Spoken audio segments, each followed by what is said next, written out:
One of the emotions that I've seen is the only emotion that's really accepted with men is anger, rage. Used to be accepted. It's not accepted anymore. And I think a lot of people got it confused between anger and aggression. Anger is allowed. Anger is always allowed. It's a healthy emotion. We need it for protection. We need it when boundaries are crossed. Cut off from your anger can be very detrimental for men and women. Women weren't allowed to be angry. Men could have all the anger. Women could have all the emotion. For a long time, that's how it was. Like that kind of yin-yang balance. Like, okay, we'll take anger, you take everything else, and like that'll be okay. Now, people think that if you're angry and there's anger present, that there's something wrong with you.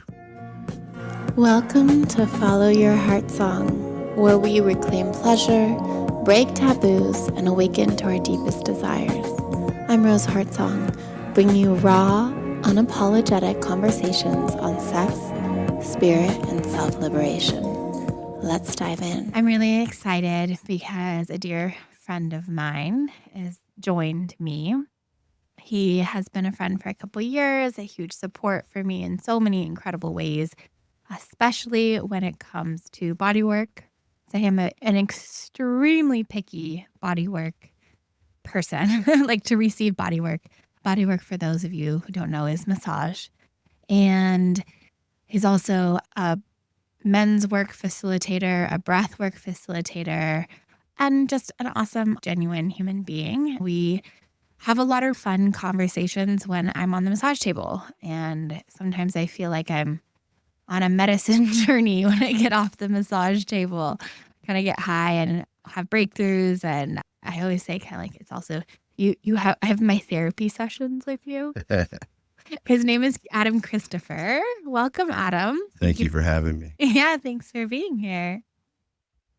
So we were chatting a little bit earlier about what it is that we wanted to discuss on here, because you and I just kind of go with the flow with what's most active. What's been active for me this last week has been navigating refinement in my communication with men. Understanding, like seeing with new lenses through my study of learning how to communicate to men, which I've been in for about 10 years. And I feel like maybe it's starting to figure it out. You got to figure it out? Let me know. Maybe like a little bit, just a little bit, like it's starting to click in. But one of the things, I know you're a men's work facilitator. You hold space for men a lot to do healing, which is incredible. Mm-hmm. One of the things has been really active for me is realizing that men have limited knowledge and awareness of different nuances of emotion in a way that women inherently have had. They're happy, focused, driven, or mad or angry. That's all that was allowed for a long time. It's not that we don't have them. They just weren't allowed. Yeah. And so it is definitely a process for men to start to slow down and pay attention to the nuances, to the full spectrum of the human experience and allow it, because it just hasn't been allowed for a very long time or safe. Mm-hmm. Yeah, I hear that, allowed and safe. So do you have any idea, like, what is your experience of understanding how it wasn't allowed? That's an interesting perspective.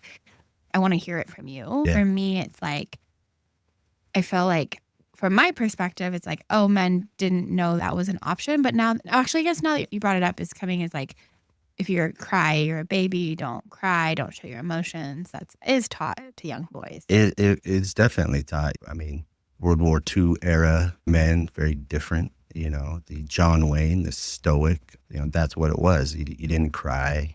You didn't complain. You were quiet. You did the work. You showed up, handled your responsibilities. That was it. That was what was allowed. That's what a man did. That was a story or the narrative or the conditioning. And if you did, you were emasculated, made fun of, beaten, all kinds of repercussions for just human emotion. Yeah, that must be hard. Have been hard and is hard. Yeah, and I think women have their own experience of that in their own way, being too much, showing too much, and then getting some negative feedback, some negative consequences from too much emotion, being too emotional, expressing too much.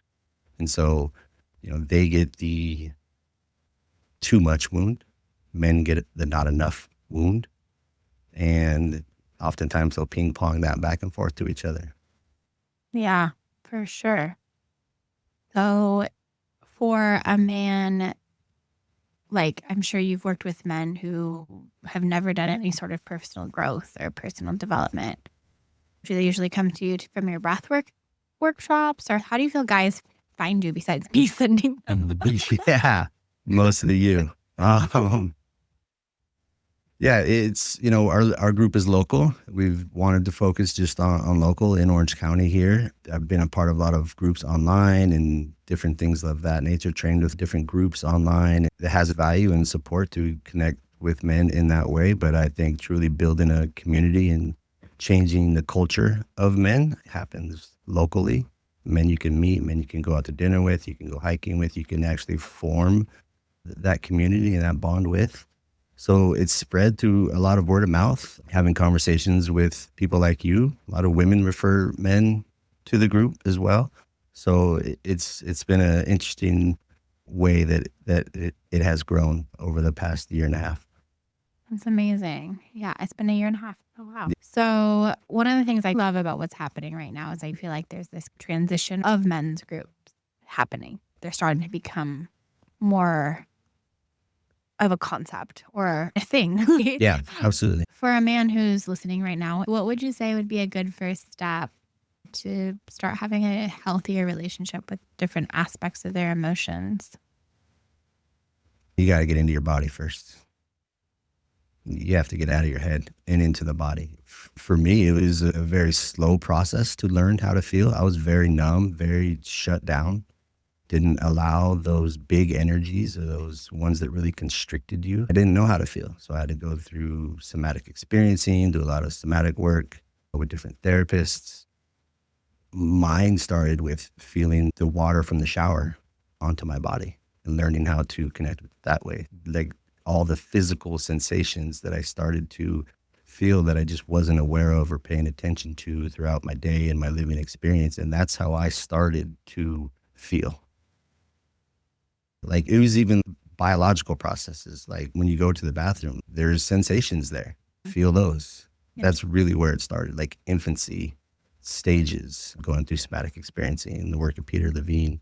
When I'm working with clients, it's usually like a man and a woman. I have a tendency to say for men, their first step is to have better sex, get out of their head and into their body, slow down and be present. And for women, it's about vocalizing and communicating what works and doesn't work.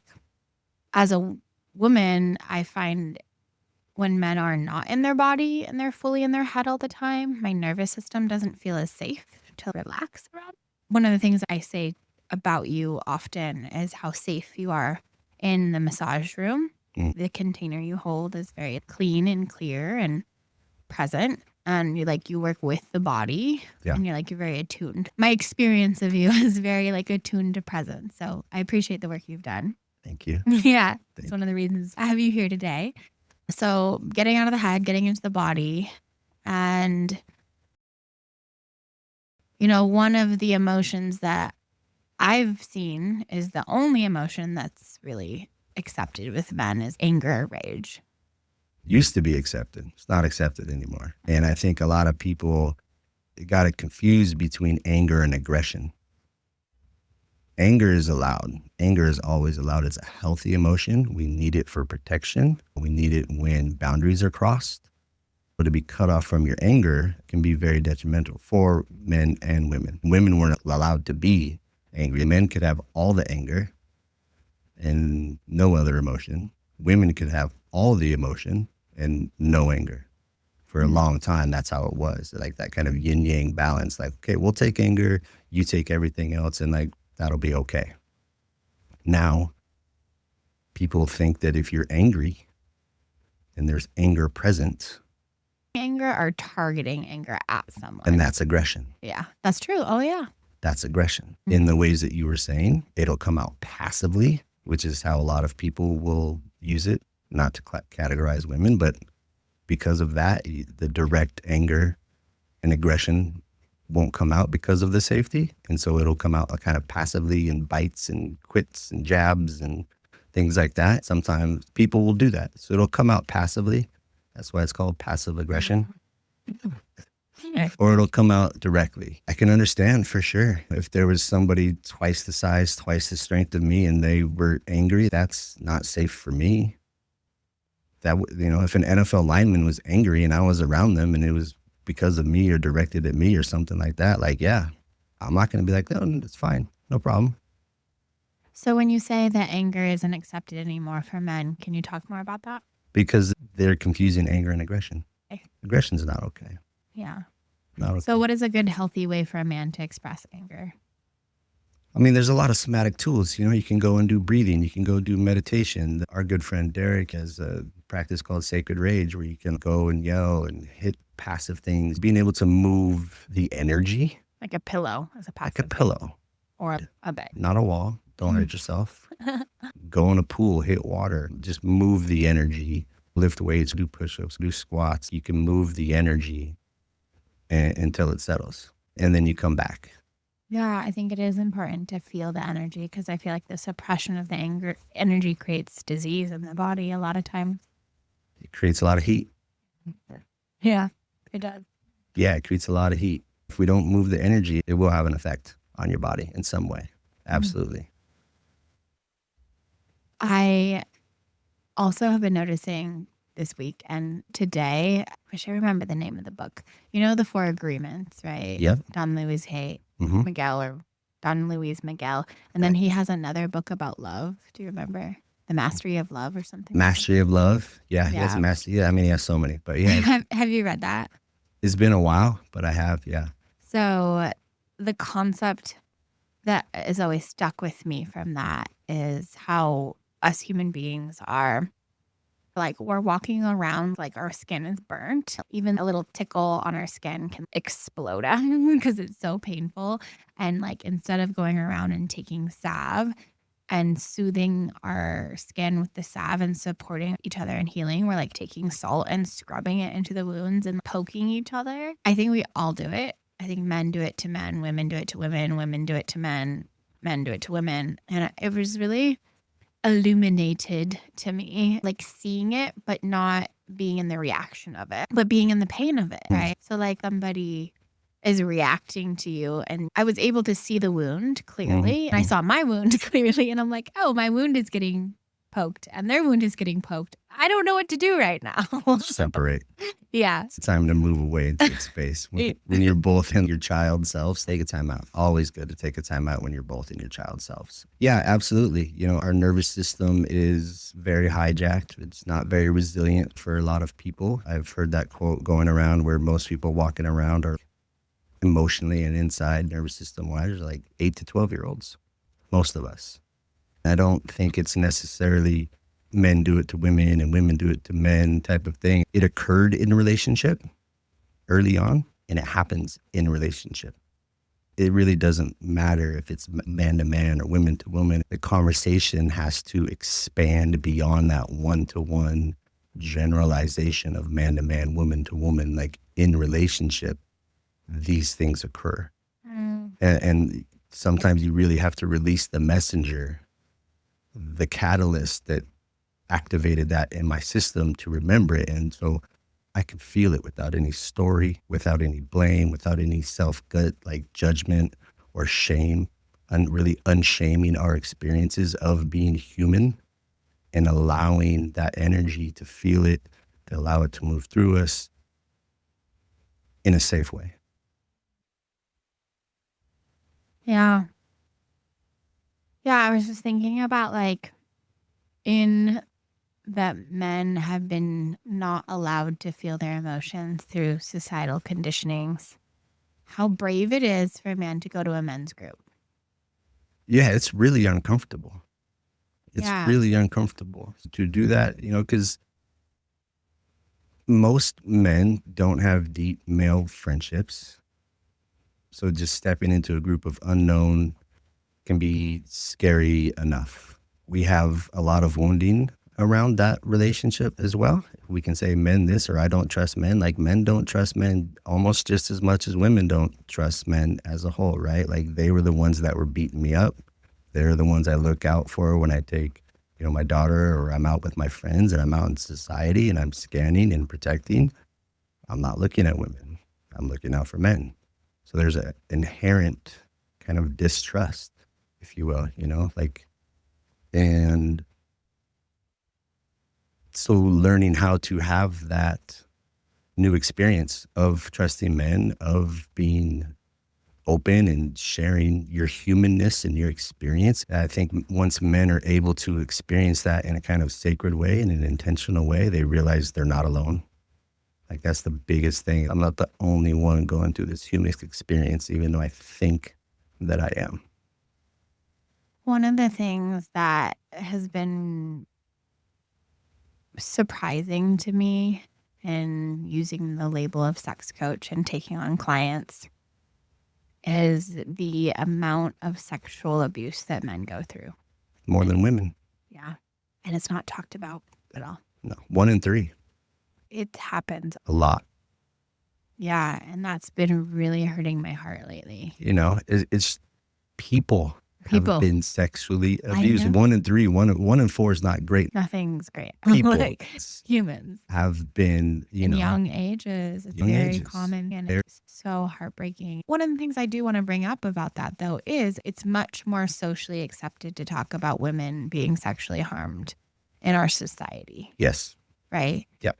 And it's talked about on social media. It's out in the world. People are talking about it. It's not abnormal to hear about, but I don't really see a lot of men talking about it out into the world. And I've been hearing stories, and I feel like I can't even imagine, because I'm not a man and I haven't had any sexual trauma from childhood, but I can't even imagine what it'd be like to be a man, to feel completely alone and then have had that experience and to be able to go on a healing journey. That's hard. It's really hard. Speaking for myself, it was definitely a hard experience to come to that reality. I have early memories of being around some people that did not feel good to be around. I remember being uneasy around those people. Probably 15, 20 years later, it surfaced, and to deal with that and be like, oh yeah, that for sure happened. My process was allowing the feeling. Working through the shame of it was probably the biggest part. Thankfully, it wasn't like a family member or anybody like that it occurred with. So maybe a little easier. I don't have a continued relationship or anything like that around it. But yeah, the shame around it. Just like, I did something wrong to deserve that, or this happened to me, so there's something wrong. Like, that's just story. It's just not true at all. And I think that's the biggest thing a lot of people suffer with, the things that we shame ourselves about or we don't feel good about. Codependency, I like to call them survival strategies, the people pleasing, coping mechanisms that we have to maintain love, safety, and connection were pretty much all developed by a young being that has no experience on this earth and magically developed these strategies to maintain love, safety, and connection. And they worked perfectly because you're here and you survived. And that's why I call them survival strategies.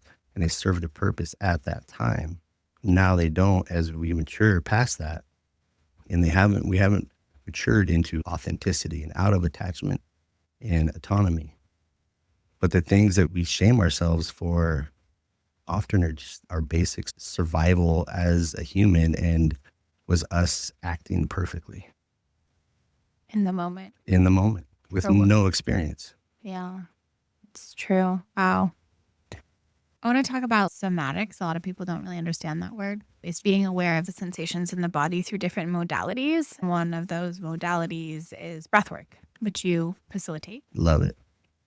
Monday night, 7:30 at Meditate, 1100 Quell Street. Come and check us out. I actually had a really intense experience with that this morning. There was an eclipse yesterday. Yeah, solar. A solar eclipse and a new moon in Aries. And I'm an Aries. So I have had my booty completely kicked like wrecked. I've been crying all day and just moving through emotions. And it started with me not being able to sleep till 4 a.m. last night. And then I got up at 9 and I was like, I just want to sleep. Like, I'm tired. I'm exhausted. I think the night before, same pattern happened. And I was feeling all of these emotions in my body. Instead of having an attachment to them, I just started being aware of the sensation. It was really uncomfortable. And I did it for 2 hours straight, sitting with and discovering the sensations that were active, that were resistance and frustration and upset and anger and irritation. I have a spine injury and it's really activated right now. I've been having a lot of physical pain in my body and in my nervous system. When that happens, I struggle with anxiety because my nervous system isn't regulated. So I've been doing a lot of breath work, hape, and meditation, really. And the reason I'm sharing this is because sitting with it and being present with it for so long was so incredibly challenging. But I made myself because I have been numbing out the last couple weeks and disconnecting from my pain and disassociating from what my reality was from the pain. And then following the feeling of the sensations in my body came crying all day, which I actually am not a big crier. I think I learned, like you were saying, women have all these emotions and crying is one they tend to go to a lot. My mom used to cry dramatically, like she would wail dramatically. And I'm like, there's no tears. Like, you're just being dramatic. And so I have subconsciously shamed crying as a woman of being too much. Too much. Yeah. So I feel a little exhausting right now. Yeah, rightly so. Rightly so. Because I've been crying all day and I'm so grateful this is not a video podcast. You look amazing. Don't worry about it. Thanks. Even though I have, God, 15 years of practice, maybe. I don't know. Yeah, 15 years of practice. It doesn't necessarily mean it gets easier. I just stay committed to the process. Yeah. That's it. I think that's a fallacy or like some idea that people think that as they start integrating and getting on their healing journey, that it gets easier. And it doesn't. Or that things are going to go away. I thought I already worked on this. I'm like, there's another layer. It's Why is another this onion happening? peel. It's like, well, maybe around that one story, but do you think if shame was really present for you and then you work through that and you feel good about it, that you're never going to experience shame again? They have this idea that I'm going to stop being a human if this emotion and I work through it and I integrate it and it feels good. Okay, cool. I'm not going to have any more constriction. I'm not going to, like, everything's going to be happy. And then when that next wave comes, and it absolutely will, guaranteed. Oh, yeah, I'm feeling it. Absolutely will, guaranteed 100%. And that's just the process of growth and learning. It comes with energy. I don't want to use pain because that's a very general way. Like, you're experiencing physical pain right now because of your injury. It's very different than when people talk about it's going to hurt. When they talk about their human experience, they say, well, it's going to hurt, or I don't want to feel pain. So you don't want to feel the energy of emotion, which is very different than injury pain, which you're experiencing. You're getting both right now, so good on you. But I think it's really important how we language things and our experience, and I'll tell guys like, oh, I don't, it's going to hurt. And I was like, so you're afraid to feel. You don't want to feel. And a lot of times there's big energies that happen in this experience, big constrictions. If I fully allow this, then I'll die. There's no way, right? This is too big. It's too much. I can't feel this. And so I'll numb out. I'll cope. I'll get away from it. I'll touch it a little bit. I'll be with it and be like, I've been with you for a little bit. Now, why aren't you going away? Instead of fully committed to, like, okay, however long you're going to be here, I'm going to be right here with you. Whatever you need, however long it takes. And it can be very challenging in modern times because we don't have the space and the time to do that often with our responsibilities. If we're married, if we're in partnership, we have kids, to take that time can be challenging. I mean, you can do it like in the shower or Small bites. Before you go to bed, instead of scrolling on your phone, breathing, intentional breath work, like inhalation for 4, hold for 4, exhale for 4. I think that we just have filled that space up with distractions like social media and TV. I've been even practicing that this last couple weeks.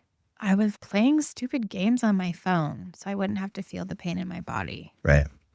And knowing better, I get irritated with myself and others when they know better and they're still doing it. Just because better. Right. Like, it's a different thing of being like what you want to do and what you need to do aren't always the same. What I need to do is feel this and allow it and work with it, but I don't want to. It's uncomfortable. The funniest thing is it's uncomfortable to do it and it's uncomfortable to resist it. That's the irony. People talk about that in relationships and all types of things, right? Like, oh, I don't want to make this choice in relationship, if you will, because potentially it'll have a negative outcome or I'll be miserable. It's like, but you're miserable now. It's like you choose your hard. Like being obese is hard, going to the gym is hard. Either way, you're not getting away from it. You may be postponing it. Yeah. But you won't get away from it. Yeah. It's annoying to be a human. It's a lot. It can be, especially right a now. lot. We've got a lot of stuff happening astrologically the last couple of days. But life is always a lot. Being a human's in a wild journey. But we're here for it. And it's a lot of wonderful too. It's not just a lot of wonderful, it's just, we've been talking about constriction and slower emotions and slower energies, but it's a lot of joy, gratitude, beauty, blessing. It's a lot of it's a lot. It's so to really be able to hold all the energies, that's really being alive. It may not feel like, yes, I'm super happy to be alive and to feel all this, but that's the human experience of experiencing the polarity of being human. In this now moment, I'm experiencing, I was just kind of thinking the difference in time of working on myself over time is that I don't allow those energies to control me. I didn't want to be here tonight. I didn't want to be on this show. I wanted to stay in my bed and sleep and numb out and disassociate and just completely rebel against my responsibilities. I used to do that when I was younger a lot. And it didn't create the results I was wanting. And so what I realized is the only difference between now and then is I can be in the chaos and still show up. Yeah, life doesn't stop. I can be in the process all day and choose to be here and to be clear, and to communicate effectively, and to be honest and authentic with what my experience is. And something that last time I saw you actually gave me a kind of a book, and you've been talking to me about authenticity. This is a journey that I'm in on this radio show right now, on social media. I've taken a pause to reflect of I'm not being my authentic self on social media right now. I'm not showing the whole spectrum of who I am. You're talking about codependency and authenticity. We go into that. It's how do we become radically authentic in a way which doesn't create trauma? Trauma in what way? Sometimes people use the word radical authenticity to be a negative person. Yes, they do. To be rude and disrespectful. Same with boundaries, right? Boundaries are a way to be mean.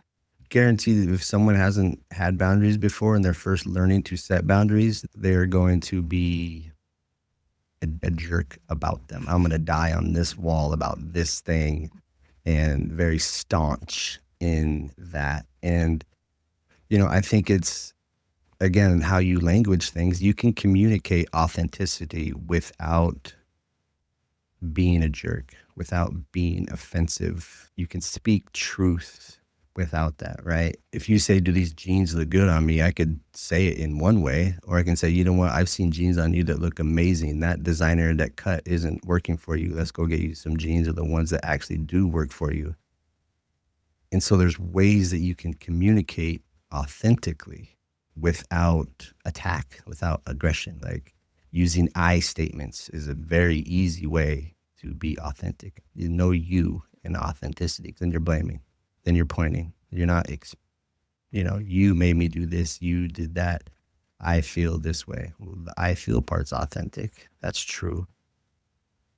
And I found being authentic, you're typically not sped up. When someone's really being authentic, they're kind of dropped down into their experience. They're not going to be attacking. They're not going to be rude. They may be firm, and other people may not like that. There may be a boundary, and other people may not like that. And that's okay. And part of being authentic is being okay with them not being okay. Mm-hmm. Yeah. I find myself online, not necessarily in my relationships that are in eye to eye and I'm seeing their face, Yeah. wanting to be sweet. Because you want to be liked. Mm-hmm. Yeah. But that doesn't even get likes or attention. It's like this weird dichotomy, right? Yeah. If I'm sweet, then they'll like me and they'll accept me, and then I'll get everything I want if I'm sweet. I feel like women become sweet and men become nice. Absolutely. The nice guy and like, The nice guy's not sexy. not to put it in a sexual way, but the good girl, not in that kind of way. But yeah, the nice guy and the good girl, right? Be quiet, be pretty, be agreeable. Then they'll like you. The nice guy's just going to go along and be like, yeah, everything's good, great, fine. What do you need? And then eventually people will get resentment from that behavior because you're seeking. It's not true. It's manipulation. And you just can't keep that up. You just can't keep up the lie. I feel like I'm very much in devotion to the truth. And I think I feel that about you as well. It's like being committed to the truth, whatever that truth is, opposite of the commitment to the lie. No, yeah. 'Cause like in my training with Wake Up Warrior and Garrett White, like the number one thing was stop lying. Mm-hmm. And the thing he had to confront was like he was a liar. And so going through his program, going through that work, it was like, all right, you're a liar. What kind of liar are you? When are you lying? When are you acting? When are you putting that mask on? Having that presence in real time to be like, oh, I'm trying to get this. Is it because the way my body moves, the pitch of my voice increases and I get that customer service voice? We all do it. You know, the nice voice. Yeah. But if you're still operating in relationships from an attachment survival strategy, it's really challenging to be authentic. Well, I think a lot of people are very codependent. They're operating from immature survival strategies that worked in the primary relationship to say you're codependent. Like, I don't want to put that label on people. I don't want to give them that image. When I was young, I had no experience of the world. The strategies I used to maintain love, safety, and connection and stay alive in this chaotic environment in relationship with these people that I'm utterly, completely dependent upon were these strategies. And I haven't learned new strategies. I'm operating from that base, first primary strategies of love, safety, and connection, and I haven't learned new ones. So I don't like to say people are codependent or you're a people pleaser or you're this or you're that. Or narcissist. I don't like that word. The narcissist and the codependent grew up in the same environment. They just chose different strategies. They just, right? We throw away around these words so often and label people so much. It is terrible. One person chose other, that we called the codependent, and the other person chose self, that we called the narcissist, to survive. Mm-hmm. And that's all that's really occurring. And once you realize that it was a learning survival strategy, it takes away the shame. It takes away like, oh, this is what I did for these reasons. And now I can learn and integrate healthier ones, more mature ones, more authentic ones. But if we're still seeking, we're still looking for the external, that validation, we still have those I'm not enough, which really never goes away, but operating from a core centered point of self-love and self-worth and really being self-resourced in a healthy way, not a need anybody independent way, but a healthy independence, a healthy self-resourced, then I can come into a mature relationship with somebody. Otherwise, your operating systems for most people are 8 to 12-year-olds, if not younger. interacting with each other.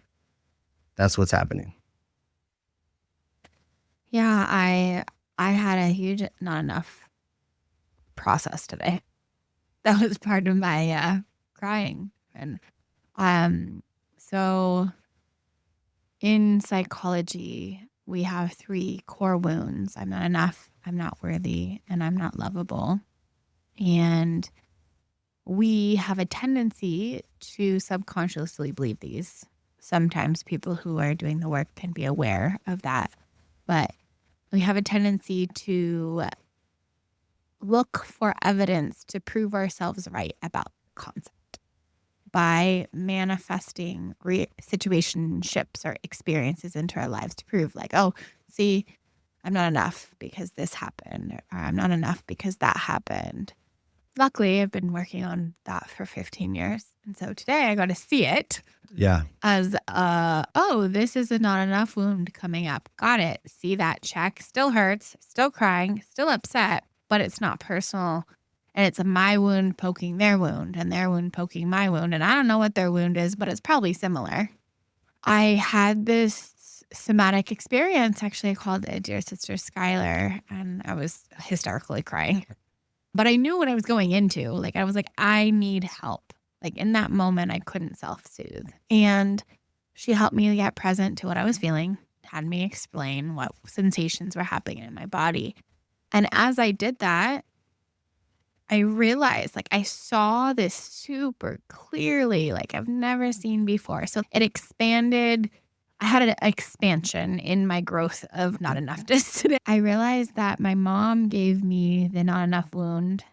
I grew up with a New York Jewish mama who is bipolar and totally neurotic and died at a very young age when I was 23. Ooh. And even through her cancer, everything I did wasn't enough. And she threw all of her pain and suffering at me. So I've always been like, oh, I got this not enough wound from her. And then I saw so clearly today. It was so fascinating. I feel lighter and my heart feels more open even talking about this. I saw she got it from her mom. And then I saw her mom getting it from her mom. And then I was like, well, I don't even know the mom above that. Right. But I was like, whoa, this is a matriarchal lineage wound that was passed down. I got to see all of the choices of taking our wounds, not alchemizing them, and then passing them to the child. And then it continuously going. And just, each generation handles it and processes it in a different way. My mom became a wild radical hippie and dropped out of college and went to Woodstock, lived in a van and was homeless. That was her way of processing her not enoughness. Yeah, it was just so interesting. You were like, you don't think it goes away? I'm like, yeah, tell me about it. I wish it did. But I was like, and I did the same thing. I was like, why? Why do I have to go through this again? It keeps coming around. It'll come back again later too. Oh, I know. But I am also realizing recently that with the concept of taking the salve, I get to be the salve for other people and then also ask for the salve of soothing the wounds. What would soothe that issue for me? And how can I ask the people that are important to me in my life to help them soothe theirs? Like, not saying it's other people's responsibility, but it's probably better to walk around with salve than it is with salt in the human behavior of like, let me soothe you instead of salt you. Yeah. Yeah, absolutely. Behavior is learned and it's passed down. It was my stepdad as physically abusive as his dad? No. So it was better, but was it good? No. Was my great-great-grandpa, maybe it consecutively got better. And, was it showing up early on in anger and aggression when I became a parent? Was I better than my stepdad? Yeah. Was it okay? No. It ends here.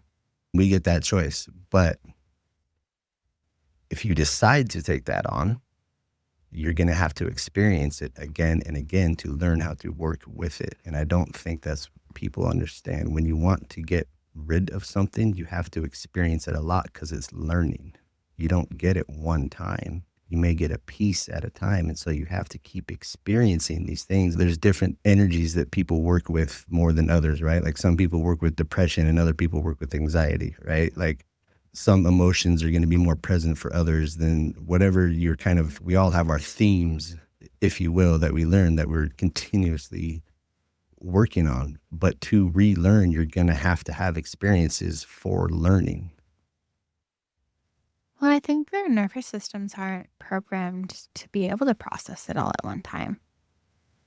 That would be a total shutdown of the nervous system and the body to be able to handle, like, especially if it's a big trauma, like smaller traumas, but usually they are big ones that happen with a child, or the child made the experience big. To a child with no experience, right? Like prefrontal cortex, critical factor forming, you're in a hypnotic state till the age of 9, everything is big. But when you watch babies and newborns, they have a very resilient nervous system. You watch a baby, you'd be like, how could you be hysterical? Then you get that thing that you want and it stops immediately.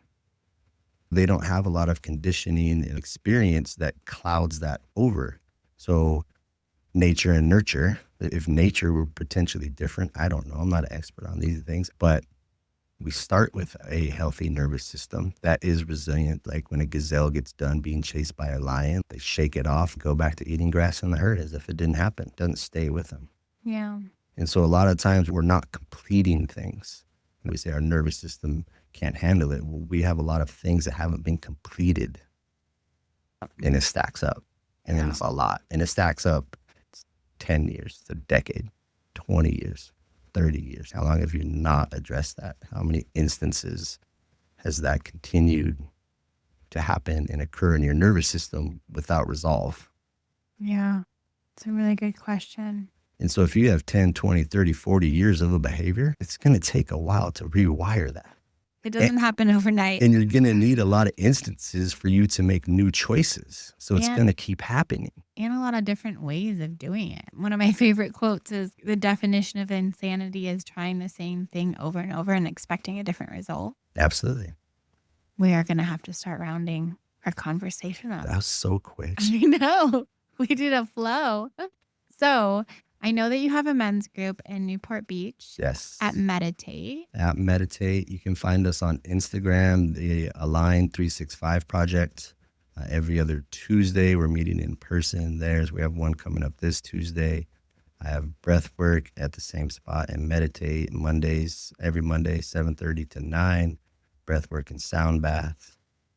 You can find that on Adam Kristoffer on Instagram as well. How do we spell Kristoffer? Kristoffer. Kristoffer. And you also offer body work. Yes, bodywork, octsm.com, Orange County Therapeutic Sports Massage. You're looking for an incredible massage therapist. I went to massage school and I've had hundreds of massages. Good for you. I know. You need more. I'm really good at that. I don't know if I can get massage right now. Probably not. Gotta get me out of this pain. I need some stem cells. Anyways. I'm really grateful for this conversation. Thank you for being here, showing up, and answering the call. Let's go talk on the radio. I love it. I love talking to you. I know. We have good conversations. Mm-hmm. Grateful we got it out of the massage table room and into now everybody gets to hear what we're talking about. I know. It's so good. You can find me, Rose Heartsong, at Rose Heartsong on Instagram or roseheartsong.com. I actually am currently taking on one-on-one clients or one-on-two clients right now for coaching. I love working with couples in communication. I mean, one of the things I work with sex coaching is helping people how to communicate more effectively so they understand what they desire. If you're interested and you want support with that communication, I am available for that. So reach out and check out Adam's men's group. I've heard it's great. I can't go, so I don't know. Maybe one day. No, I'm not a man. When we put our work together, when we do our workshop. Then we'll have a taste. So really appreciate you, listener. Without you, the show wouldn't be of value. We would just be sitting in the massage room talking to each other. So grateful for you guys. You felt that, didn't you? Let it sink in, take what you need, leave the rest, and always trust yourself. If this spoke to you, please follow, like, and share. It helps the message reach those who need it. Stay wild, stay free, and keep following